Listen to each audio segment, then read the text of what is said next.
Tonight we report on the sentence of a man who sprayed a police officer with pepper spray and how People for People are helping with Christmas. What's happening in sports, Bob? Thanks, Alan. Ephrata boys basketball remains undefeated, and Moses Lake wrestlers play second at the Tri-State meet. Here's a peek at our Weather Center forecast. Hello, everybody. Good to be with you. Pretty quiet weather across the basin. Overnight tonight, some snow activity inland northwest, a potential for snow Christmas Eve. All the details in a few moments. I'm Alan Troop, and we have all this and much more on Ifiber One News. From the Ifiber One HD studio here in the heart of the Columbia Basin, this is Ifiber One News, your #1 source for local news, sports headlines, and our very own Weather Center forecast covering the entire Columbia Basin. This is Ifiber One News, and it starts now.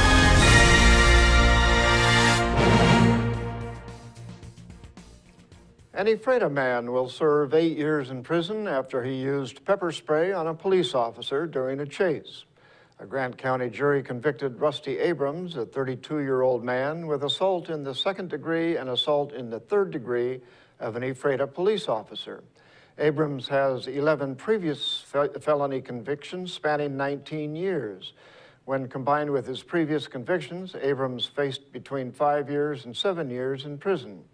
Judge John Antos sentenced Abrams to an exceptional 8-year prison sentence.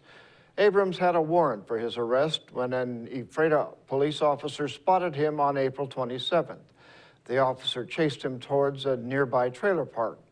After the officer drew his taser, he saw Abrams spray a chemical agent over his left shoulder. When the mist hit the officer, he was temporarily blinded. Officers arrested Abrams at a Yakima Street Southeast residence and found a bottle of pepper spray on him. Traffic was delayed for a short while at the intersection of State Route 282 and Nat Washington Way in Ephrata on Thursday night. Paul Taylor, a 77-year-old Ephrata man, allegedly failed to yield the right-of-way while turning onto SR 282 in a 2005 Chevrolet pickup.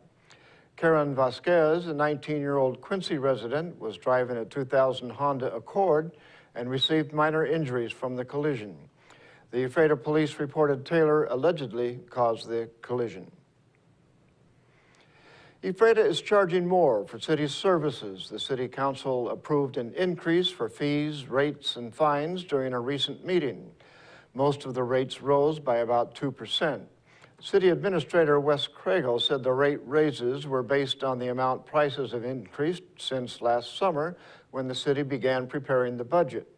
The City Council initially asked for the city to begin increasing rates by using the Consumer Price Index on an annual basis after having to approve large increases in water and sewer rates to pay for the projects in the utilities.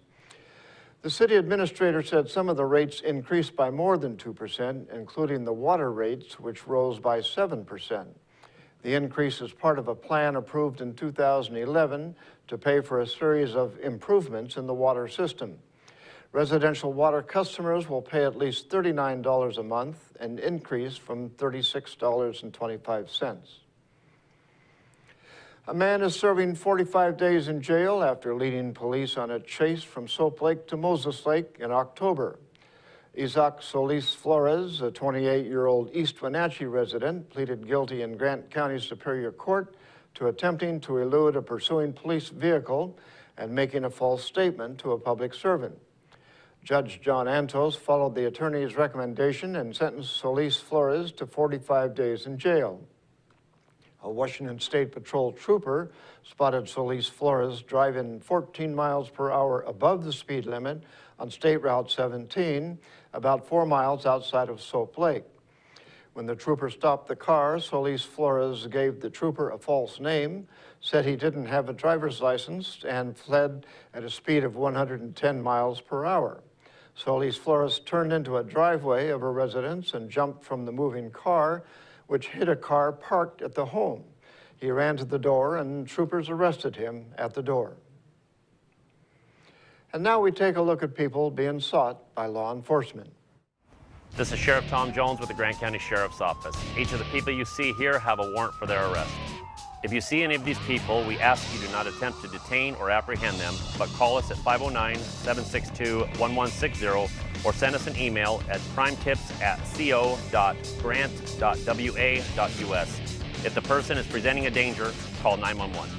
With your help, we can bring these people to justice and make our community safer. We'll be right back after this.